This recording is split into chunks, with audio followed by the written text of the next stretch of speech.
அரசே, தங்களுக்கு யாதொரு தீதும் நேரவில்லையே. புழுவாக துடித்து கிடந்த என் மனம் இப்போதுதான் நிம்மதி அடைந்தது. பானுமதி, உன் கணவனுக்கு ஒரு கேடும் இல்லை. கந்தர்வனிடம் மண்டியிட்டு கிடந்ததால் உயிர் தப்பிவிட்டான்.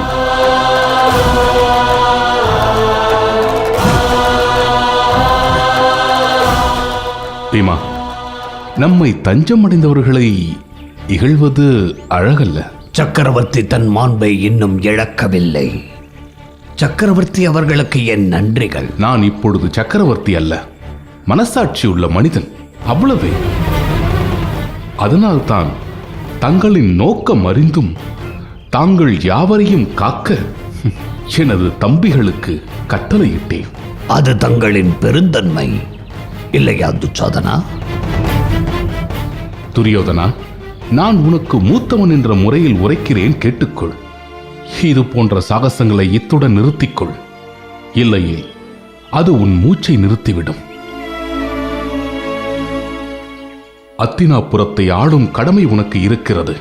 அதை விடுத்து இது போன்ற அற்ப காரியங்களில் உன் சிந்தையை செலுத்தாதே.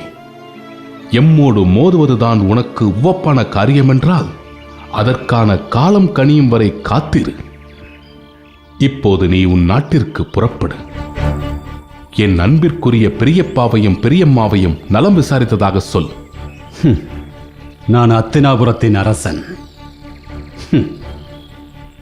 நீங்கள் என் உயிரை காப்பாற்றியிருக்கிறீர்கள். என் அகம் மகிழ்ந்து உங்களுக்கு பரிசளிக்க விரும்புகிறேன்.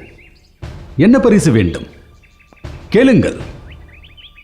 ஆம், என் அண்ணன் துரியோதனன் உம்மை போல் ஆண்டி அல்ல. மலையளவு செல்வமும் கடலளவு ராஜ்யமும் அவருக்கு உரியது. ஆகவே என் அண்ணனிடம் வேண்டியதை கேட்டு பெற்று உங்களது வறுமையை போக்கிக் கொள்ளுங்களேன்.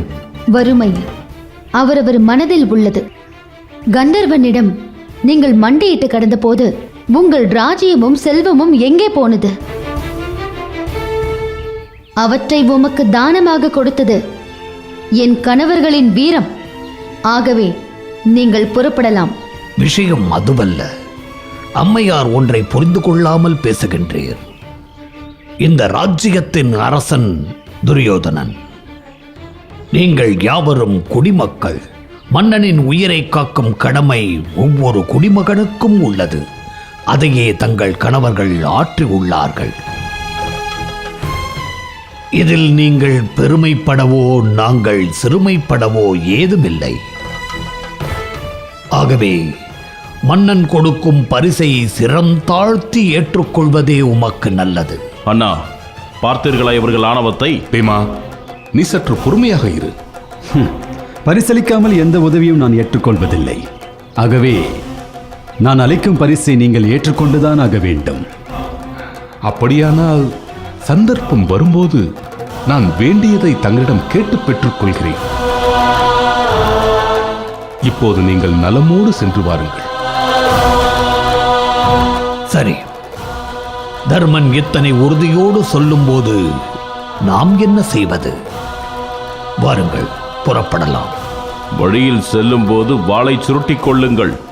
இல்லையேல் எவனிடமாவது மண்டியிட்டு அவமானப்பட வேண்டியிருக்கும். காலத்திற்கும் இந்த கயவன் இதை சொல்லி காட்டுவானே. அவமானம், அவமானம்.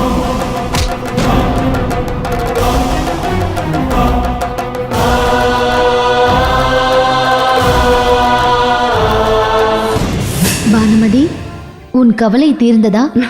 அக்கா, உங்கள் கருணையால் இன்று என் கணவர் உயிர் தப்பினார். உங்களுக்கு நான் எப்படி நன்றி சொல்வேன்? பானுமதி, நீ என் தங்கை அல்லவா? உனக்கு உதவ நேர்ந்ததை நான் எனது பாக்கியமாக கருதுகிறேன். என் கணவரும் அவரது தம்பியும் எந்த பிழை இழைத்திருந்தாலும் தாங்கள் மன்னித்து அருள வேண்டும் அரசே. நாங்கள் புறப்படுகிறோம். அக்கா, நான் வருகிறேன். நல்லமோடு சென்று வாருங்கள். மருமகன்களே, சகுனி மாமாவிற்கு விடை கொடுங்கள். மாமா, விரைவில் தங்களுக்கு நிரந்தரமாக விடை கொடுப்போம்.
என் அழைப்பை ஏற்று இந்த குருகுலத்திற்கு விஜயம் செய்தமைக்கு என் நன்றியை தெரிவித்துக் கொள்கிறேன் பிதாமகரே. இது என்னுடைய குருகுலம். தாங்கள் என்னுடைய பிரதிநிதி. இங்கு வருவது எனது கடமை ஆச்சாரியாரே. இந்த குருகுலத்தில் பயின்ற மாணவர்கள் கொடுத்து வைத்தவர்கள். மகா குருவான துரோணரிடமும் என்னிடமும் பயிற்சி பெற்று பரசுராமரின் சீடரான பீஷ்மாச்சாரியாரின் முன்னிலையில் தங்களின் சாகசங்களை நிகழ்த்தி காட்டுவது உங்களின் பாக்கியம். அவர்களிடம் ஆசி பெறுவது நீங்கள் செய்த புண்ணியம். அமருங்கள்.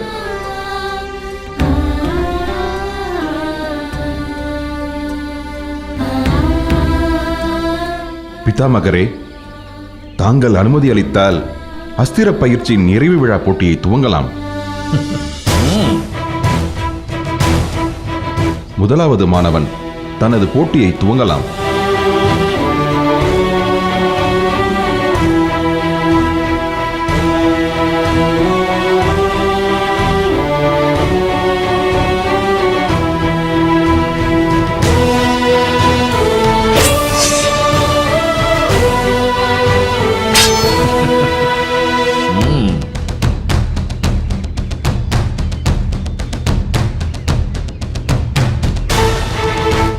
இரண்டாவது மாணவன் தனது போட்டியை துவங்கலாம்.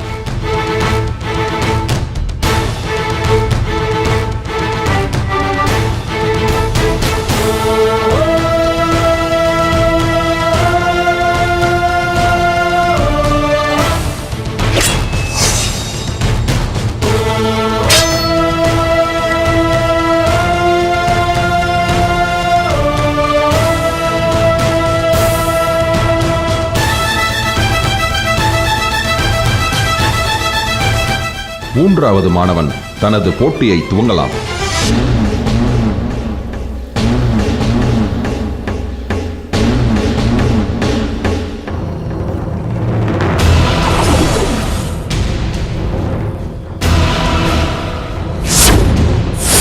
என் செயல்பாட்டில் என்ன குற்றம் கண்டாய்?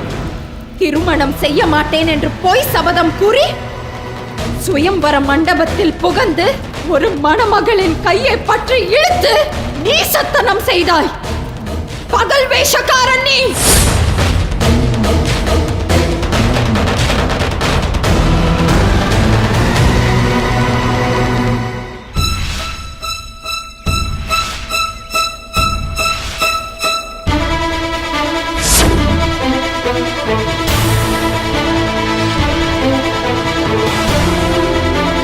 மீண்டும் பிறப்பேன்.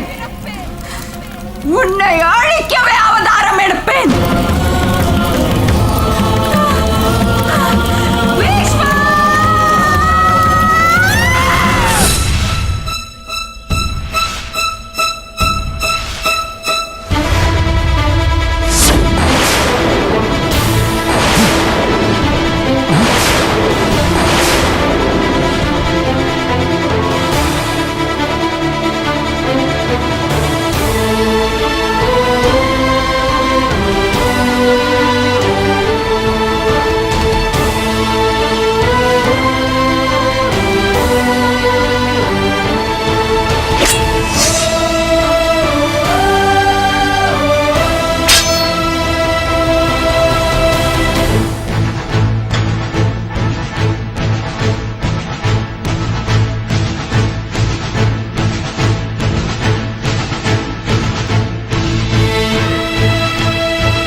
இறுதிப் போட்டிக்கு தேர்வான 3 மாணவர்களும் தங்களின் திறமையை நிரூபித்து விட்டார்கள்.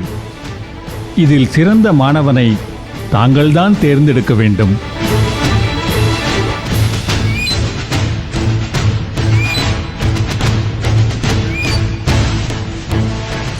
தங்களது மேலான பயிற்சியின் மூலம் அனைவருமே சிறந்த வீரர்கள் என்ற தகுதியினை அடைந்திருக்கின்றனர் என்றுதான் சொல்ல வேண்டும். இருந்தாலும் கடைசியாக களத்திற்கு வந்து இலக்கினை முதுகு காட்டி நின்று இலக்கில் வட்ட வடிவமாக அம்புகளை பதிய செய்த மாணவனை நான் பதக்கத்திற்கு உரியவனாக தேர்ந்தெடுக்கின்றேன்.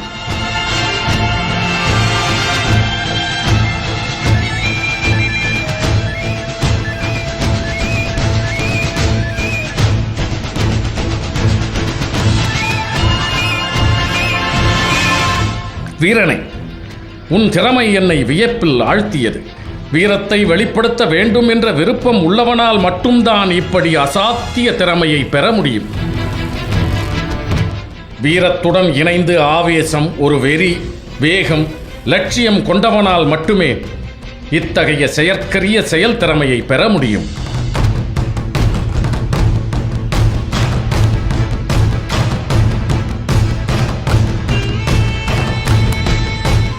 வீரனை, என்னை வியப்பில் ஆழ்த்திய நீ யார்?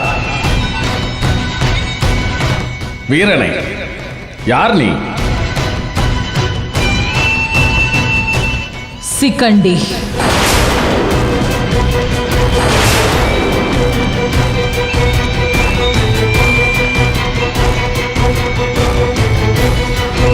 பாஞ்சால மன்னன் துருபதனின் மகன் சிக்கண்டி. இவளை சபையை விட்டு வெளியே இழுத்துச் செல்லுங்கள். பீஷ்மா, உன் மரணம் என் கையில்தான்.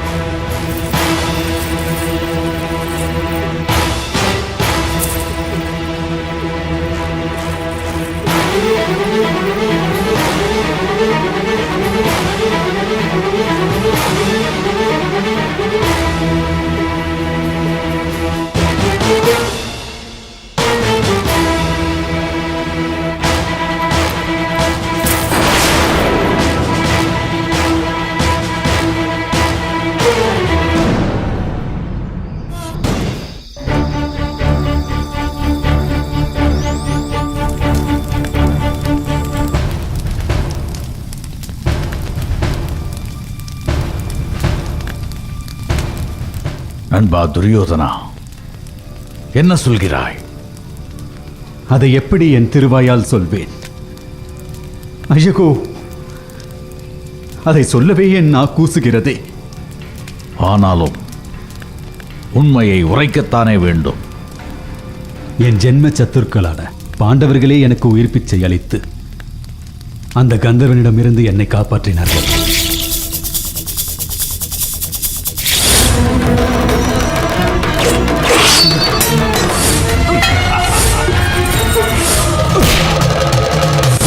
ஆனால் என் அண்ணன் துரியோதனனையும் மற்றவர்களையும் விடுவித்து விடுங்கள். இந்த துஷ்டர்களை நீங்கள் அழைத்துச் செல்லலாம். முதலில் அவர்களை அவிழ்த்து விடு.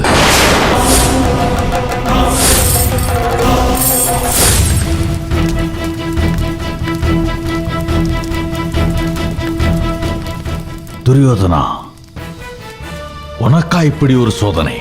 கர்ணா, இதே கேள்வியை தான் எனக்குள் நான் கேட்டுக்கொண்டிருக்கிறேன். அந்த தர்மன் பிச்சையாக இட்ட உயிரை கொண்டு நான் வாழத்தான் வேண்டுமா? இனி ஒரு கணம் கூட நான் உயிர் தரித்திருக்க மாட்டேன். தேனில் புகுந்து என் உயிரை மாய்த்துக் கொள்ளப் போகிறேன். அண்ணா, இன்னொரு முறை அப்படி கூறாதே. என் இதயம் வெடித்து சிதறிவிடும்.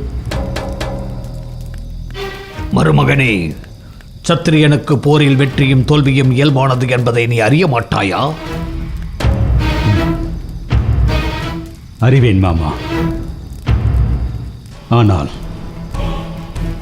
எதிரி பிச்சையாக இட்ட உயிரை கொண்டு உயிர் தரித்திருப்பது எந்த ஒரு உண்மையான சத்திரியனுக்கும் அவமானம் அல்லவா? நண்பா, ஏன் அப்படி கருதுகிறாய்? நீ இந்த சாம்ராஜ்யத்தின் சக்கரவர்த்தி.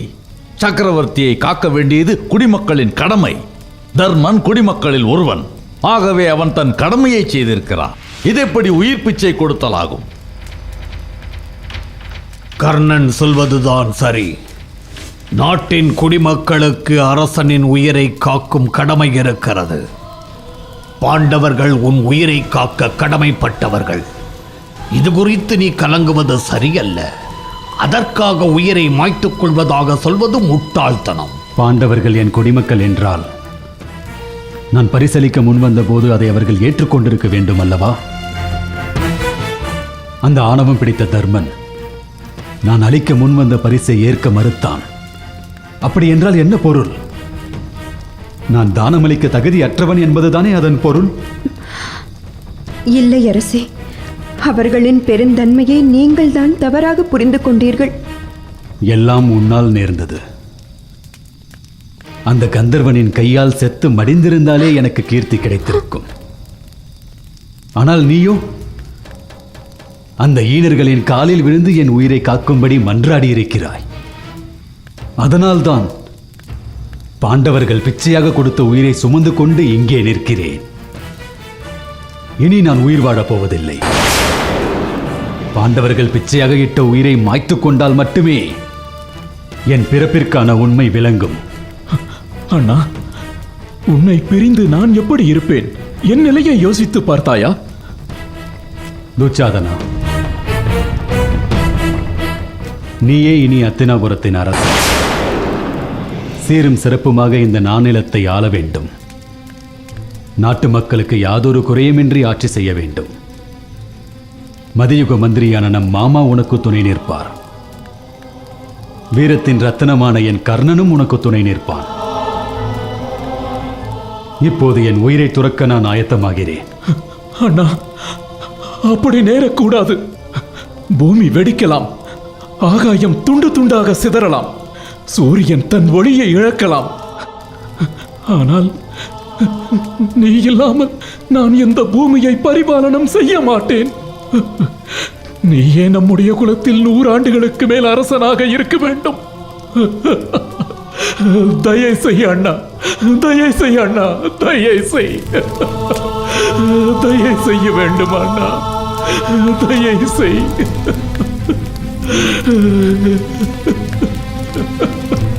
தயை செய் அண்ணா, தயை செய்.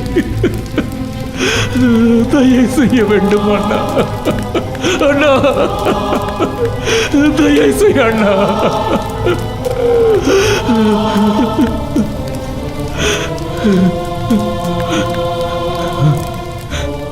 துச்சாதனா, நீ அரசன். சாதாரண மனிதனை போல் நீ கலங்கலாமா? அண்ணன் மானசீகமாக என்றும் உன்னோடு இருப்பேன். நீயே ஆட்சி செய்ய வேண்டும். எனது கீர்த்தியை பேணிக்காக்க வேண்டும் துச்சாதனா. நண்பா துரியோதனா, மனம் தளர்ந்து விவேகத்தை இழந்து அற்ப புத்தியோடு பேசுவதை நான் இன்றுதான் கேட்கிறேன். பாண்டவர்கள் கந்தர்வனிடமிருந்து உன்னை காப்பாற்றியது தற்செயலாக நடந்த செயல். அதற்காக நீ இப்படி ஒரு முடிவு எடுக்கலாமா? நீ யார்? பகைவர்களை நாசம் செய்யும் அரசன் ராஜேந்திரன். நீ தீக்குளித்தால் மற்ற அரசர்கள் எல்லாம் பரிகசிப்பார்கள். நண்பா, நீ என் வார்த்தைக்கு செவிமடுக்கவில்லை என்றால் நீ அடையும் அதே கதியை நானும் அடைவேன். தயவு செய்து உன் முடிவை மாற்றிக்கொள். மருமகனே, பாண்டவர்களால் நன்மை அடைந்த நீ மகிழ வேண்டுமே தவிர வருந்தக்கூடாது. அதிகமான மகிழ்ச்சியையும் துன்பத்தையும் மடக்கத் தெரியாதவன் ஐஸ்வர்யத்தை பெற்றால் அவன் தண்ணீரில் போடப்பட்ட சுடப்படாதவன் பாண்டம் போல் அழிந்து போகிறான். மிகுந்த அச்சம், மென்மை, சக்தியின்மை, காரியங்களை தாமதமாக செய்தல், கூர்ந்து நோக்காமை, சூது, குடி, பெண்மோகம் இத்தன்மை உடைய அரசனுக்கு மக்கள் அன்புடன் சேவகம் செய்வதில்லை. அந்நிலையிலேயே இப்போது நீ இருக்கிறாய்.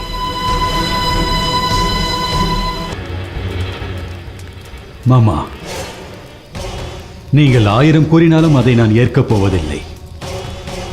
இந்த தீயில் புகுந்து என்னை மாய்த்துக் கொள்ளதான் போகிறேன். ஐயோ, வேண்டாம் அரசே, வேண்டாம். அப்படி தாங்கள் மாண்டு போனால் நாங்களும் அதே தீயில் விழுந்து மாண்டு போவோம். ஆம், பானுமதி சொல்வதே நடக்கும். உனக்கு ஏற்படும் கதியே எங்களுக்கும் ஏற்படட்டும். அரசனான நீ இன்றி நாங்கள் மட்டும் எப்படி அத்தினாபுரத்திற்கு போவோம்? மாமா, எடுத்த முடிவில் எந்த மாற்றமும் இல்லை. என் உயிரை துறந்தால் அன்றி என் அவமானத்தை என்னால் துடைத்தெறிய முடியாது.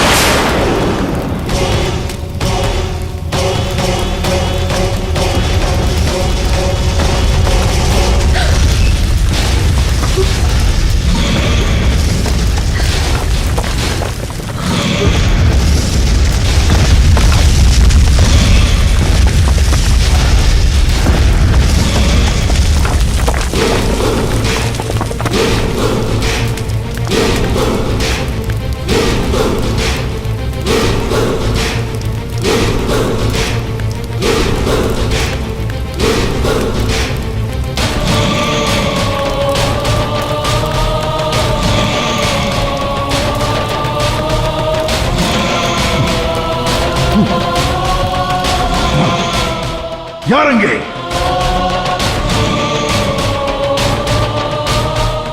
அசுரனே, உடனே இங்கு ஒரு யாகம் நடத்த வேண்டும்.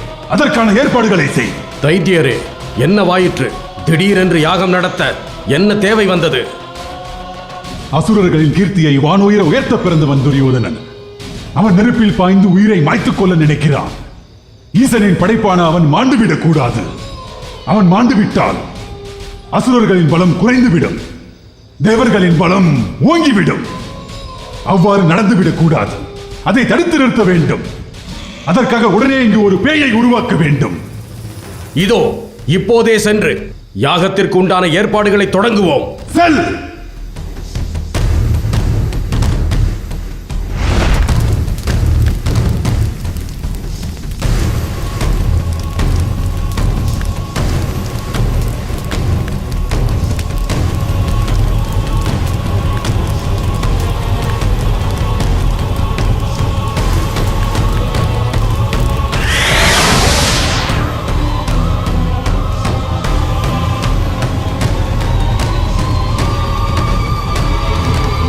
துவைத நதிக்கரையில் துரியோதனன் பிரயோபவசம் செய்ய ஆயத்தமாகி வருகிறான். நீ அவனை தடுத்து இங்கே தூக்கி வர வேண்டும். உத்தரவு அரசு.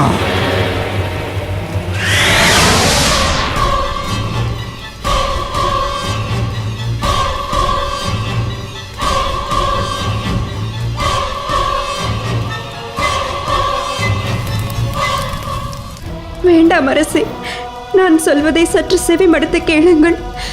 நீங்கள் இவ்விதம் உயிர் துறந்தால் நம் செல்வங்களின் நிலையை எண்ணி பாருங்கள் அரசே.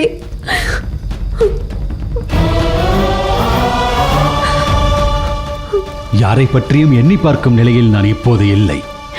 துரியோதனா, நீயே உயிரென நினைத்து வாழ்கிறார் அரசர் திருதராஷ்டிரர். அவர் உன் மரணச் செய்தியை அறிந்தால் அடுத்த கணமே அவரும் மரிப்பார். அந்த துயரத்தை காண நான் உயிரோடு இருக்க மாட்டேன் மாமா.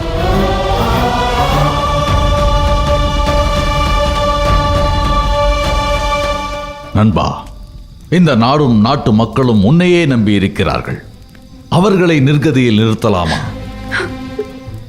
நானே நிர்கதியாக நிற்கும் போது நான் யாரை பற்றி கவலை கொள்ள?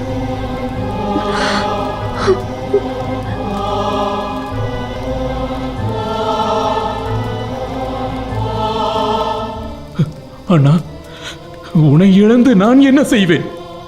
உன்னை அணைக்கும் தீ என்னையும் அணைக்கட்டும்.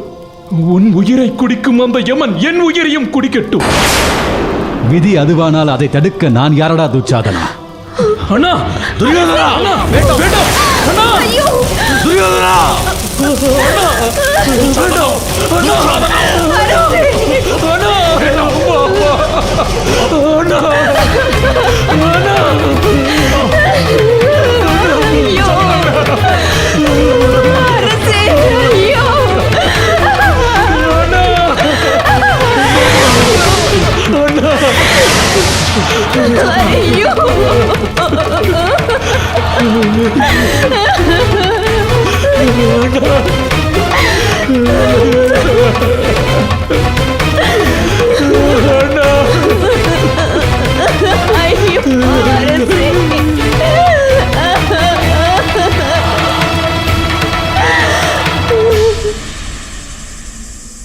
கர்ணனை தோற்கடித்த கந்தர்வன் நம் இளவரசர்களை சிறைபிடித்துச் செல்ல நம் இளவரசியாரின் கோரிக்கையை ஏற்று தர்மரின் ஆணையின் பேரில் பீம அர்ஜுனர்கள் இருவரும் சென்று கந்தர்வர்களிடமிருந்து நம் இளவரசர்களை மீட்டு வந்தனர்.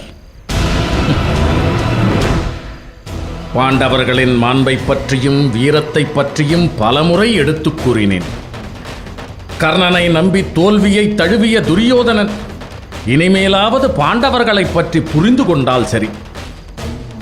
சரி, நீ சென்று உன் பணியை தொடர். உத்தரவு அரசே. வணங்குகிறேன் பிதாமகரே. வா அஸ்வத்தாமா, ஈசனின் பேரருள் பெற்ற உன் வருகை என்னை மகிழ்ச்சி அடைய செய்கிறது. ஆனால் தங்களின் செயல் என்னை வியப்படைய செய்திருக்கிறது.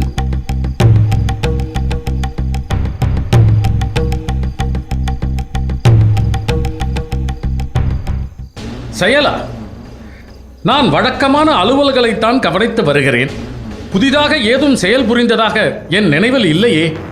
தலைக்கு மேல் வாளை வைத்துக் கொண்டு ஏதும் செய்யாமல் இருக்கிறீர்களே, உங்களின் அந்த செயலற்ற செயலைத்தான் என்னை வியப்பில் ஆழ்த்திய செயல் என்றேன்.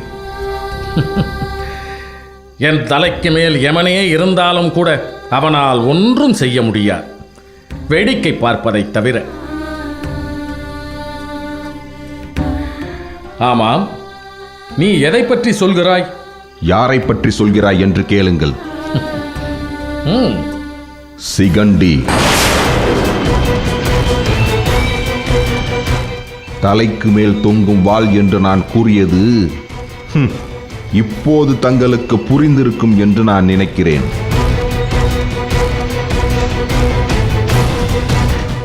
கண்முன்னே வரும் ஆபத்து நம்மை தீண்டும் முன்னே அதை துண்டாடுவதுதான் சத்திரிய தர்மம்.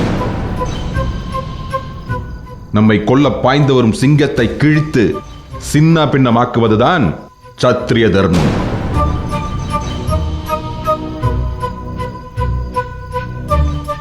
நம் கழுத்தை நோக்கி வரும் கோடாரியை கொல்லன் உலைக்களத்திற்கு அனுப்பி உரு தெரியாமல் ஆக்குவதுதான் சத்திரிய தர்மம். அவனை குருகுலத்தில் சேர்த்து பயிற்சி அளிப்பதென்பது நமக்கு அடைக்கலம் தந்து அன்னமிட்டு ஆதரவளிக்கும் பிதாமகருக்கு செய்யும் துரோகம் என்று என் தந்தைக்கு எடுத்துரைத்தேன். இருந்தும் என் கருத்தை அவர் ஏற்கவில்லை. குருவின் செயலை பிறரிடம் குறை கூறுவது குரு துரோகம் ஆகிவிடும் என்பதால் தங்களுக்கு தெரியும் நாள் வரை நான் காத்திருந்தேன். தங்களுக்கு தெரிந்தும் விஷயம் விபரீதமாகவில்லையே என்று வியந்து விளக்கம் கேட்டு வந்துள்ளேன் பிதாமகரே.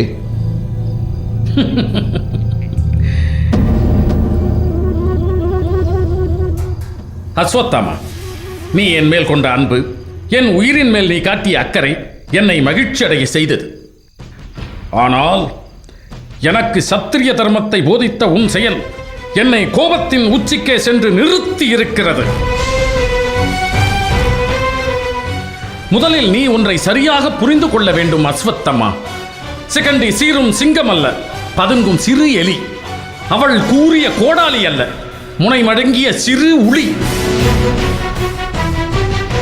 வெறும் வரங்களும் சாபங்களும் வாழ்க்கையை தீர்மானிக்கிறது என்றால் அனைவரும் நகரத்தை விடுத்து வனம் நோக்கி தவம் செய்ய சென்று விடலாம்.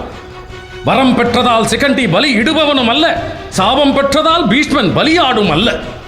நான் வேண்டுமானால் சிகண்டிக்கு எதிரியாக இருக்கலாம், ஆனால் சிக்கண்டி எனக்கு எதிரியே அல்ல. நான் பெரும் மலை என்றால் சிக்கண்டி சிறு மணல் கூட அல்ல.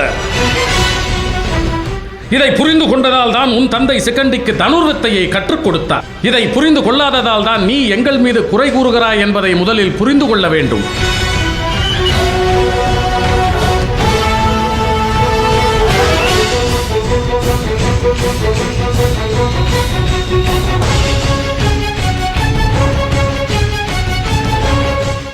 அஸ்வத்தாமா, என் மீது பேரன்பு கொண்டவனே, நான் மரணத்தை யாசிக்கும் வரையில் மரணதேவனால் கூட என்னை நெருங்க முடியாது என்ற வரத்தை பெற்றவன் நான்.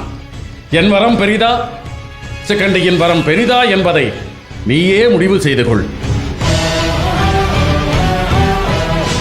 பிதாமகரே, என் மனம் அமைதியடையவில்லை. என்னை மன்னித்து விடுங்கள். நான் வருகிறேன்.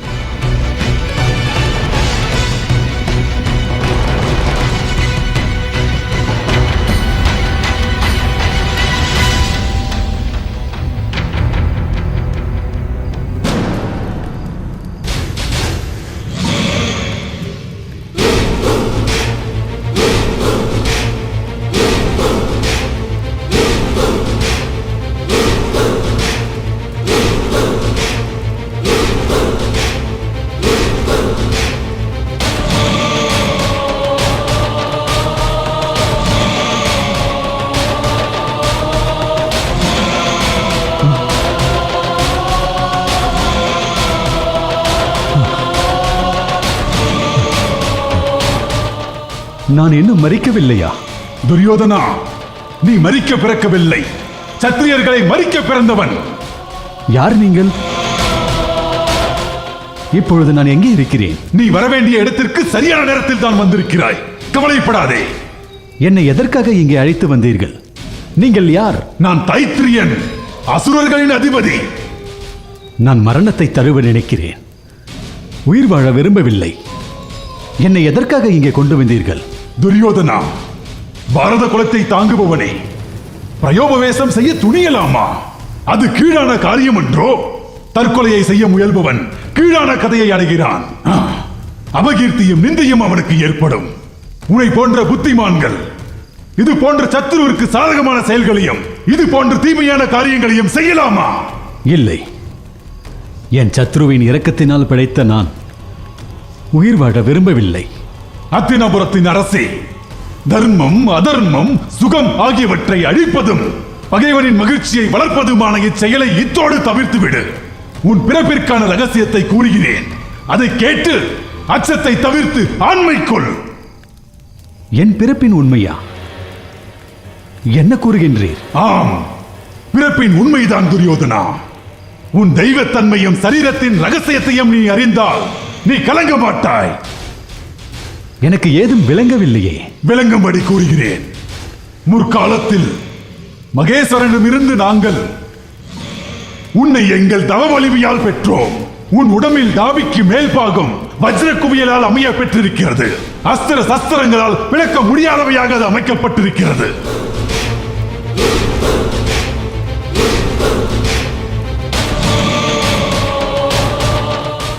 நாபிக்கு கீழ்ப்பாகம் முழுவதும் தேவியால் புஷ்பமயமாகவும் ரூபத்தால் பெண்களின் மனதை கவரும் தன்மையுடையதாகவும் அமைக்கப்பட்டிருக்கிறது.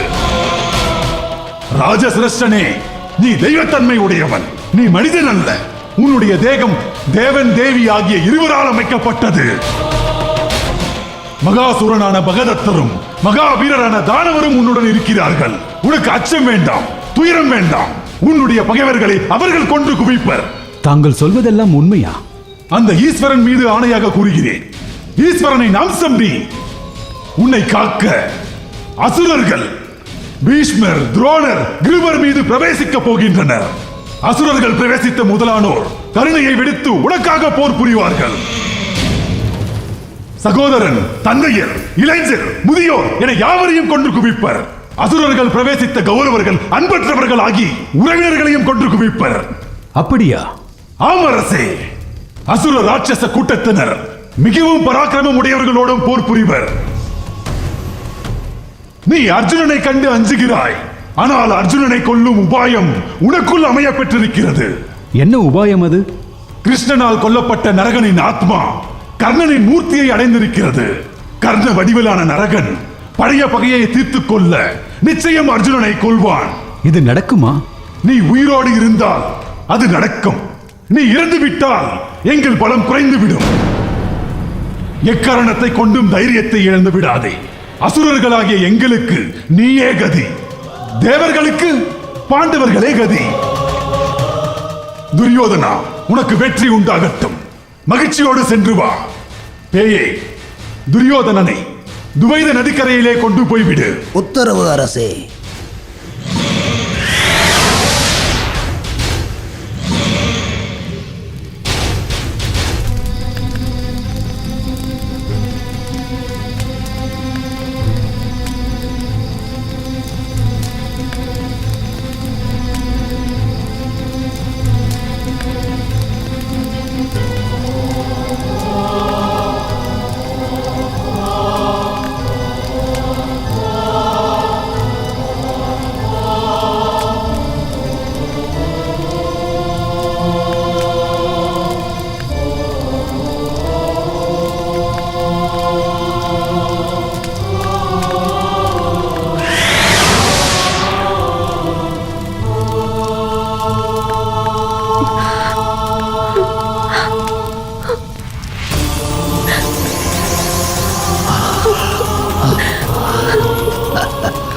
மாமா, என் நண்பனை தீயினாலும் தீண்ட முடியவில்லை.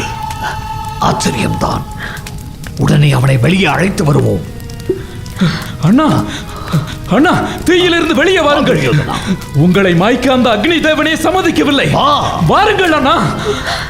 நான் பூஜித்த தெய்வங்கள் என்னை கைவிடவில்லை. வாருங்கள் அண்ணா. துரியோதனா, வா.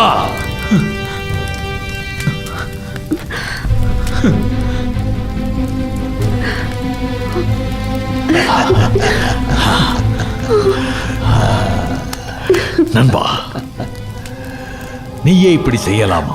பார், இயற்கையே உன் மரணத்தை ஏற்கவில்லை. பகைவரை விரட்டும் வீரன் நீ மரிப்பதா? அர்ஜுனனை எண்ணித்தான் கலங்குகிறாய் என்பதை நான் அறிவேன். கலங்காதே. 13 ஆண்டுகள் முடிந்ததும் யுத்த களத்தில் நான் அவனை வெல்வேன். கர்ணா, அந்த நம்பிக்கை இப்பொழுது எனக்கு வந்துவிட்டது. துரியோதனா, இனி எப்போதும் இப்படி ஒரு முடிவை எடுக்காதே. மரித்தவன் பகைவர்களை வெல்வதில்லை. மரணத்தை தழுவியவனுக்கு நன்மை எப்படி உண்டாகும்? பயம், துயரம், மரணத்திற்கு இது தருணம் அல்ல.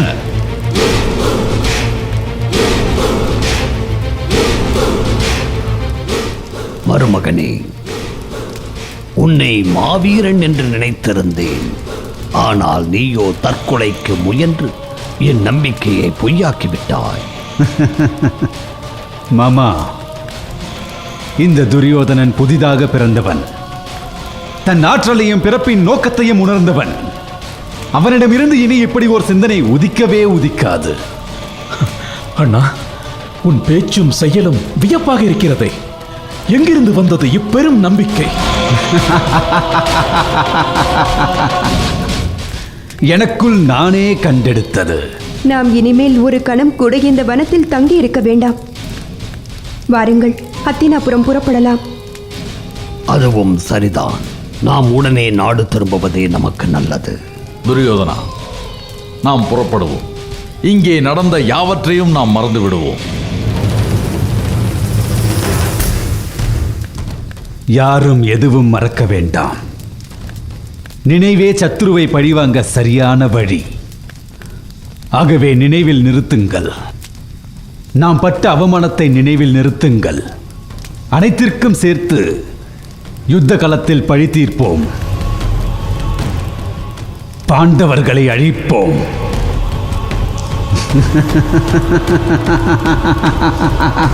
பாண்டவர்களை அழிப்போம். பாண்டவர்களை அழிப்போம்.